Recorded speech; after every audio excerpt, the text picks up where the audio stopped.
Oh, dito naman tayo sa kanyang sa kanyang paboritong aso. Oo, si Whitey. Oh, ayan si Whitey. Oh, ito meron siyang ito bobo talaga. Ang laking bopols talaga nitong tao na to. Kasi sinabi ni BP Sara? Sabi ni BP Sara, tinanong si BP Sara ng mga chismosa diyan sa TV5. Sabi sa kanya, ganito, ganyan. Yung sinabi ni Claire Castro na ganito, na ganyan, manggagamit. Tapos nagpapagamit. Alam mo, wala na talagang panahon sa kanya si Inday Sara. Alam mo, sabi ni Inday na naman. Paulit-ulit na sinasabi ni Inday yun Castro, dalawa lang yan sa pamilya. Dalawa lang yan, dalawa na yan, magpinsan. Silang dalawa lang sa pamilya na yan. Ang ibig kasi talagang sabihin dito ni Inday Sara, si Castro at saka si Franz Castro at saka itong si Claire Castro, parehas bobo. Sa sobrang bobo nila, magkamag-anak na sila. Oo. Kutsa ganung katangay ang mga yan. So, hindi niya pa rin nagigets o hindi ko nga alam paano naging abogado to. Napakahina ng common sense. Hindi niya pa nagigets. Pinaliwanag pa ni Banat Bay sa kanya yan nung nagkita sila nung nagdebate Sinabi pa ni Banat Bay na hindi yun ang ibig sabihin. Ang ibig sabihin po ni Madam President, parehas kayo ni Franz Castro. Parehas kayong anti-Duterte lang dahil nabubusalan sa bibig. So ngayon, inulit na naman ni Inday Sara, hindi ba yung magpinsan na yan, si Castro at si Franz Castro, magpinsan yan, pinapaulit-ulit niya, tapos tumatawa pa siya kasi naiintindihan yun ng mga media yung ibig niyang sabihin pero ikaw hanggang ngayon hindi mo pa rin naiintindihan na pinagtitripan kayo ni Inday Sara. Hindi fake news yun, tanga. Oo, hindi ka fake news ni VP Sara. Pinaglalaruan ka, ginagawa kang tanga ka. Pakinggan natin yung sasabihin niya. Sinagot naman ng Malacanang ang mga pahayag ni VP Sara. Ayon kay Palace Press Officer Undersecretary Claire Castro, nakakalungkot na ang BICE ay nagpapakalat ng fake news. Sabi ng BICE, magpinsan sina Yusek Castro at ACT Teachers Party List Representative Franz Castro. Pero una nang pinaliwanag ni Yusek Castro. Tignan mo hindi mo lang isang beses pinaliwanag, 2, 3 beses mo pinaliwanag. Hindi kasing tanga mo si Inday para hindi niya maintindihan yun. Kaya inuulit-ulit ni Inday kasi inuulit-ulit mo ding sabihin na hindi kayo magpinsan, which is tanga ka. In the first place, dapat hindi mo na ginagawa kasi nga, alam mo na pinaglalaruan ka lang. Pero meron kasi talagang bobo na walang ano ba tawag doon? Hindi sense of humor wala siyang kilala niyo si Sheldon Cooper sa si Sheldon Cooper sa Big Bang Theory. Hindi siya nakakaintindi ng sarcasm yan. Hindi niya naiintindihan na sinasarcastic na siya or pinaglalaruan na siya kasi nga tanga.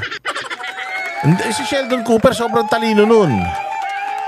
Sobrang talino nung karakter na yon sa isang series. Pero ito si Claire Castro, the fact na you're still affected by that and hindi mo nararamdaman yung sarcasm noong sagot ni Inday Sara, the joke is on you.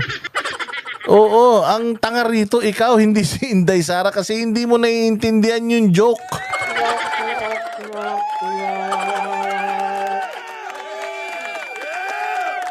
So sabi nga, when you do not understand the joke, you become the joke. Na pareho lang sila ng apelido ng kongresista at hindi sila magkaano-ano. Tungkol naman sa payag ng BICE na bigyan ng benefit of the doubt ang mga senador pagdating sa trabaho. Sabi ni Yusek Castro, makikita naman ng taong bayan kung sino-sino mga bias at mga nagtatrabaho. Nagiging source of fake news na po or disinformation ang ating Vice Presidente at hindi ito maganda para sa... Fake news at disinformation, unang-una sa lahat, hindi naman balita. Yung pagkatao mo. Actually, kahit nga sino nga yung mga kamag-anak mo, walang pakialam ang mga Pilipino Kahit maubos ang lahi nyo, wala kami pakialam. Hindi ka importante, Claire Castro.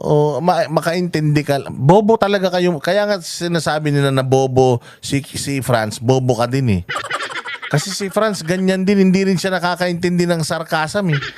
Hindi ba nung nandoon sa Senate, ginigisa nila si Pangulong Duterte, nagmukha silang mga aso lahat. Nagmukha silang mga basang sisiw kay Pangulong Duterte. Alam mo kung bakit? Kasi tanga. Wala nang panahon si Pangulong Duterte na sagutin eh. Yung mga questions ni Franz Castro doon sa congressional inquiry. Kasi nga, pang tanga. O ikaw naman, ginagawa ka nang tanga ni Inday Sara, react ka pa ng react. So, the joke is on you. Hindi na kasalanan ni Inday Sara kung pulpul ka masyado, hindi mo naiintindihan yung ibig niyang sabihin. Wala siyang panahon at wala siyang responsibilidad na sagutin yung na ipaliwanag sa iyo yung ibig niyang sabihin kung ayaw mong intindihin. Bahala ka sa buhay mo. Kami ang boses ng masa, hindi natatakot. Katotohanan lang, di kami nalulunod. Walang bahid ng sismis, lahat ay totoo. Kahit sino ka pa, pag mali ka babanatan ka. Walang pinipili kulay, wala kaming kinikilingan. Basta para sa bayan, kami lalaban. Pag tama palapakan, pag mali banatan. Di matitinag, di matatakot, para sa bayan tuloy ang sigaw.